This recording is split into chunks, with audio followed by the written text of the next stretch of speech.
नमस्कार, good morning. आज है 30 दिसंबर 2020 और 30 दिसंबर 2020 की आज सुबह की 10 सबसे बड़ी खबरें हम हिमाचल प्रदेश देश दुनिया से आपके लिए लेकर आए हैं। कोरोना के नए स्ट्रेन से निपटने को तैयार है हिमाचल सीएम।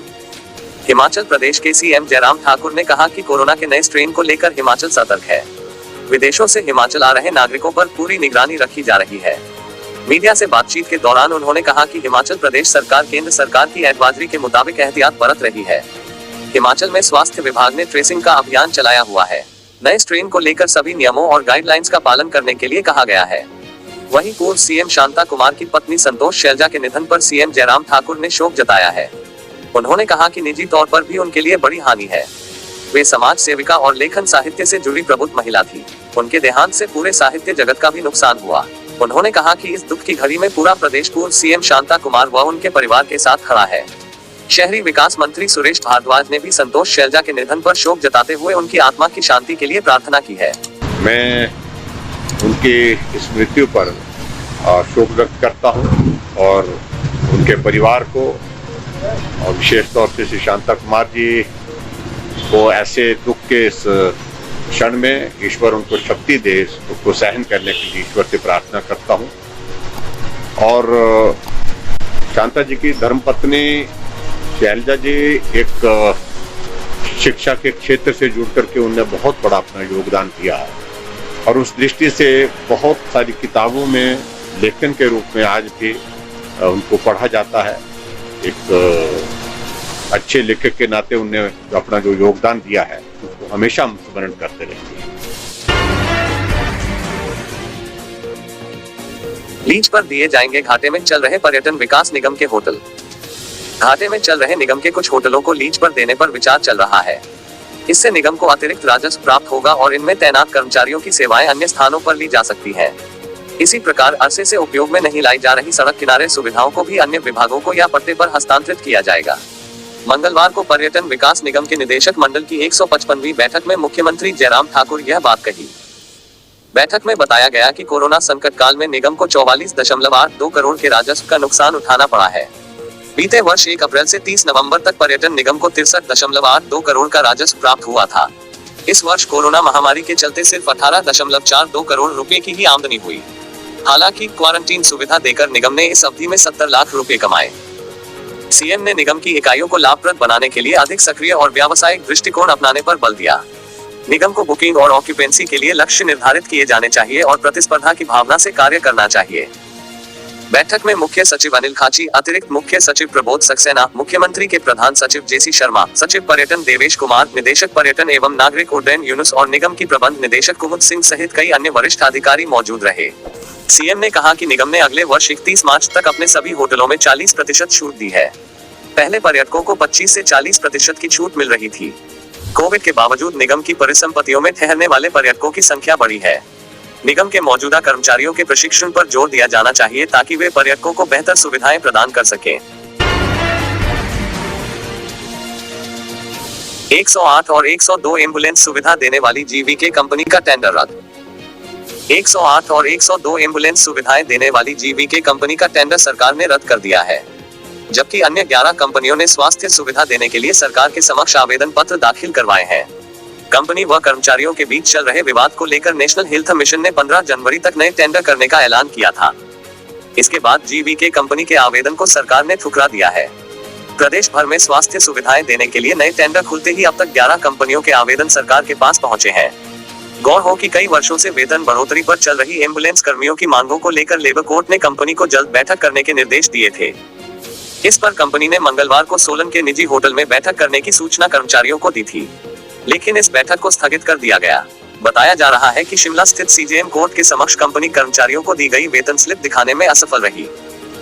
एम्बुलेंस कर्मचारी यूनियन के प्रधान पूर्ण चंद ने बताया कि सरकार ने जीवीके कंपनी का टेंडर रद्द कर दिया है, जबकि अन्य 11 कंपनियों ने स्वास्थ्य सुविधा देने के लिए अपने आवेदन सरकार को दिए हैं। उन्होंने कहा कि महामारी की वजह से आज सभी कर्मियों के परिवार पर आर्थिक संकट का खतरा मंडरा रहा है। नई कंपनी के आने से एम्बुलेंस कर्मियों में अपनी मांगों को लेकर न्याय की उम्मीद जगी है।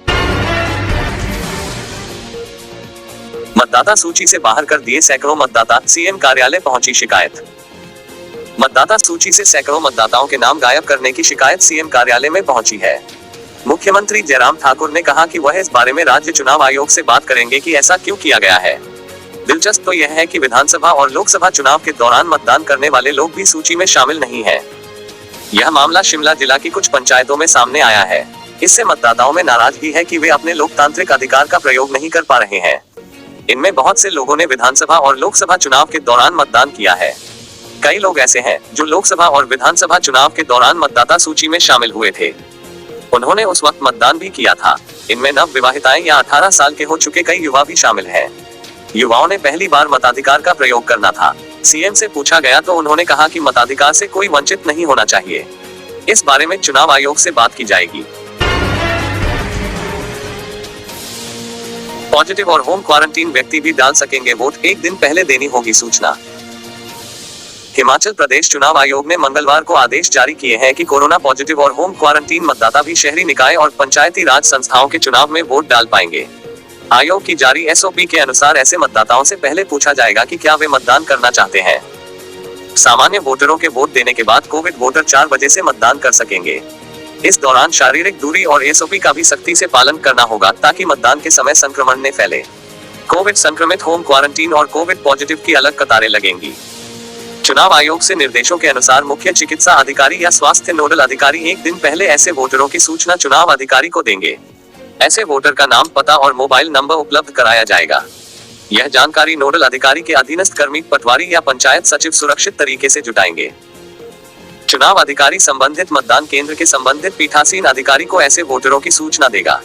अगर ऐसे वोटरों की संख्या 0 है तो भी मतदान केंद्र में कोविड पॉजिटिव वोटरों के लिए तैयारी रखनी होगी। ऐसे वोटरों को दूर से फोटो पहचान पत्र दिखाना होगा। एरो क्रॉस निशान की सील मतपत्र में लगाकर मतपेटी में डालने को कहा जाएगा। पहले होम क्वारंटीन और बाद में कोरोना पॉजिटिव वोट देंगे। हर वोट डालने के बाद सील सैनिटाइज होगी। स्वास्थ्य कर्मी ऐसे वोटर के नाम और क्रमांक से पीठासीन अधिकारी को अवगत कराएगा। उनका मास्क नहीं हटाया जाएगा। ऐसे वोटरों की अंगुली पर स्याही नहीं लगेगी और न ही उनके हस्ताक्षर लिए जाएंगे। वोट डालने से पहले ऐसे वोटरों को फेस शील्ड और दस्ताने पहनाए जाएंगे। ईवीएम से वोटिंग के लिए दिशा निर्देश। चुनाव आयोग ने संक्रमित होम क्वारंटीन और पॉजिटिव वोटरों को इलेक्ट्रॉनिक वोटिंग मशीन से वोट देने के लिए भी निर्देश जारी किए हैं। मतदान के समय स्वास्थ्य कर्मी ऐसे वोटर को लेकर जाएगा और सिर्फ पीठासीन अधिकारी मौजूद रहेगा। शेष मतदान केंद्र से बाहर किए जाएंगे। ऐसा वोटर किसी सामान को हाथ न लगाए, यह स्वास्थ्य कर्मी ध्यान रखेगा। तकनीशियन, सीनियर तकनीशियन, प्लाटून कमांडर का परिणाम घोषित। हिमाचल प्रदेश कर्मचारी चयन आयोग ने मंगलवार को 3 पोस्ट कोड की लिखित परीक्षा का परिणाम घोषित कर दिया है। आयोग ने तीनों पोस्ट कोड की मूल्यांकन परीक्षा 18 जनवरी को रखी है। पोस्ट कोड 770 के तहत 4 पदों के लिए 24 सितंबर को ली गई तकनीशियन रेफ्रिजरेटर की परीक्षा में 15 अभ्यर्थी उत्तीर्ण हुए हैं। हिमाचल प्रदेश कर्मचारी चयन आयोग के सचिव डॉक्टर जितेंद्र कंवर ने कहा कि 18 जनवरी को तीनों पोस्ट कोड की मूल्यांकन परीक्षा सुबह 9:30 बजे से आयोग के कार्यालय हमीरपुर में आयोजित की जाएगी। अभ्यर्थियों को सभी आवश्यक मूल दस्तावेजों, सेल्फ अटेस्टेड प्रतियों, आईडी प्रमाण, मूल्यांकन के लिए जरूरी दस्तावेजों के साथ उपस्थित होना अनिवार्य है। मूल्यांकन परीक्षा में भाग न लेने वाले अभ्यर्थी भर्ती प्रक्रिया से बाहर हो जाएंगे। चीन से सटे देश के आखिरी गांव में निर्विरोध चुने पंचायत बीडीसी सदस्य। चीन सीमा से सटी भारत की आखिरी पंचायत छितकुल में भी सभी जनप्रतिनिधियों और बीडीसी सदस्य का निर्विरोध चयन किया गया है। मंगलवार को ग्रामीणों ने बैठक कर सर्वसम्मति बनाने का निर्णय लिया। बैठक में चर्चा के बाद ग्रामीणों ने सर्वसम्मति से सुभाष नेगी को प्रधान, राजेश नेगी को उप प्रधान और रजनीश नेगी को बीडीसी सदस्य चुना। पंचायत सदस्यों में वार्ड नंबर 1 से दीपा नेगी, वार्ड नंबर 2 से बच्चन देवी, वार्ड नंबर 3 से राजकुमारी, वार्ड नंबर 4 से गंगा प्रसाद और वार्ड नंबर 5 से संजय कुमार नेगी को चुना गया। निवर्तमान प्रधान राजकुमारी ने बताया कि इस बार छितकुल गांव के लोगों ने एकजुट होकर जनप्रतिनिधियों और बीडीसी सदस्य को निर्विरोध चुना है। कहा कि छितकुल गांव में बीएसएनएल ने 4G की सुविधा देने के लिए काम शुरू कर दिया है। इसके लिए उन्होंने पूरे गांव की ओर से बीएसएनएल का आभार जताया है। यांगपा पंचायत में भी ग्रामीणों ने सर्वसहमति से निर्विरोध पंचायत का गठन किया है। इसमें प्रधान कृष्णा नेगी, उप प्रधान यशपाल और सदस्यों में सुजाता, भारती, उपदेश लक्ष्मी और भीषम सिंह को चुना गया है। रिश्वत मामले में तत्कालीन वन खंड अधिकारी पर कोर्ट में चार्जशीट दायर। विशेष न्यायाधीश किन्नौर 8 रामपुर की अदालत में विजिलेंस ने तत्कालीन वन खंड अधिकारी वाइल्ड लाइफ के खिलाफ रिश्वत लेने के आरोप में चार्जशीट दायर की है। किन्नौर के कटगांव ब्लॉक के तत्कालीन अधिकारी पर शिकायतकर्ता ने 80,000 रुपए की रिश्वत मांगने और बैंक खाते में पहले 10,000 और फिर 20,000 रुपए डलवाने की विजिलेंस से शिकायत की थी। विजिलेंस को जनवरी 2014 में शिकायत मिली थी कि कटगांव में शिकायतकर्ता ने कायल के पेड़ की अवैध कटाई की थी। मामला निपटाने को तत्कालीन वन खंड अधिकारी सुरेश चंद ने अनिल कुमार से 80,000 रुपए मांगे थे। शिकायतकर्ता ने कहा कि उसने अपने भाई के दाह संस्कार के उद्देश्य से पंचायत की अनुमति से कायल का पेड़ काटा था। इसके अलावा आरोपी अधिकारी ने नियमों के अनुसार फेलिंग की सूचना देने के 1 सप्ताह के भीतर रेंज अधिकारी को नुकसान की रिपोर्ट नहीं दी। जांच के दौरान शिकायतकर्ता की ओर से आरोपी अधिकारी के साथ की गई टेलीफोनिक रिकॉर्डिंग को पुनः प्राप्त किया गया और आवाज मिलान के लिए SFSL भेजा गया। चार्जशीट दाखिल करने से पहले सक्षम अधिकारी से अभियोजन स्वीकृति ली गई है। उधर DSP विजिलेंस किन्नौर राजीव मेहता ने बताया कि अवैध पेड़ कटान मामले में रिश्वत लेने के वाले पूर्व अधिकारी के खिलाफ कोर्ट में चार्जशीट दायर की गई है। भाजपा ने जिला परिषद के प्रत्याशियों की जारी की सूची। भारतीय जनता पार्टी ने आगामी जिला परिषद चुनाव के लिए भाजपा प्रत्याशियों की सूची आज जारी कर दी है। फिलहाल चुनाव के लिए हमीरपुर, शिमला और पालमपुर के उम्मीदवारों के नाम सामने आए हैं। इनमें शिमला के 5, हमीरपुर के 18 और पालमपुर के 13 उम्मीदवारों के नाम शामिल है। रात 10 बजे के बाद शिमला रिज पर नहीं मनाया जा सकेगा नए साल का जश्न। SP शिमला में नए साल का जश्न इस बार कोरोना के कारण फीका रहने वाला है। रात 10 बजे के बाद शिमला में कर्फ्यू होने के कारण रिज मैदान में जश्न मनाने की इजाजत नहीं होगी। शिमला पुलिस ने शहर में सुरक्षा व्यवस्था के पूरे इंतजाम किए हैं और शहर को 7 सेक्टर में बांटा गया है, जिसमें 500 जवान सुरक्षा व्यवस्था के लिए तैनात किए गए हैं। इसके अतिरिक्त ड्रोन कैमरा और CCTV कैमरे से नजर रखी जाएगी। शिमला SP मोहित चावला ने पर्यटकों से अपील की है कि कोरोना से बचने के लिए सरकार द्वारा जारी की गए दिशा निर्देश का पालन करें। शिमला में प्रेस वार्ता कर SP शिमला मोहित चावला ने कहा है कि पर्यटकों को नए साल के जश्न को लेकर 2 चीजों का ध्यान रखना है, जिसमें रात्रि कर्फ्यू और कोरोना के संबंध में जारी दिशा निर्देश का पालन किया जाना जरूरी है, क्योंकि शिमला जिला में रात 10 बजे से सुबह 6 बजे तक कर्फ्यू है। ऐसे में 10 बजे के बाद किसी को भी बाहर घूमने की इजाजत नहीं होगी, इसलिए पर्यटक 10 बजने पर अपने होटल चले जाएं। सुरक्षा की दृष्टि से शिमला शहर को 7 सेक्टर और ट्रैफिक को लेकर 8 सेक्टर में बांटा गया है। इसके अलावा शोभी बैरियर पर भी एक गैजेटेड अधिकारी को निगरानी के लिए लगाया गया है। सुरक्षा व्यवस्था के अलावा ट्रैफिक और पार्किंग व्यवस्था को लेकर भी पुलिस ने पूरी तैयारियां कर ली है। पुलिस बल की 6 रिजर्व टीमें रखी गई है, जिसमें एक महिला टीम भी है। QRT को भी तैनात किया गया है। राष्ट्रीय व अंतर्राष्ट्रीय खबरें। कोविड-19 इन तारीखों के बीच विदेश से आए सभी संक्रमितों की होगी जीनोम सीक्वेंसिंग। ऐसे सभी अंतर्राष्ट्रीय यात्री जीनोम सीक्वेंसिंग का हिस्सा होंगे जो 9 से 22 दिसंबर तक भारत पहुंचे हैं और कोरोना वायरस से संक्रमित पाए गए हैं। केंद्र यह कवायद इसलिए कर रहा है ताकि यह पता लगाया जा सके कि कहीं ये लोग वायरस के उस नए प्रकार से तो संक्रमित नहीं हैं जो हाल में ब्रिटेन में पाया गया है। केंद्रीय स्वास्थ्य मंत्रालय की ओर से जारी जीनोमिक सीक्वेंसिंग दिशा निर्देशों से संबंधित दस्तावेज में कहा गया है, पिछले 14 दिन 9 से 22 दिसंबर के बीच में भारत पहुंचे सभी अंतर्राष्ट्रीय यात्री यदि उनमें लक्षण है और संक्रमित पाए गए हैं तो वे जीनोम सीक्वेंसिंग का हिस्सा बनेंगे।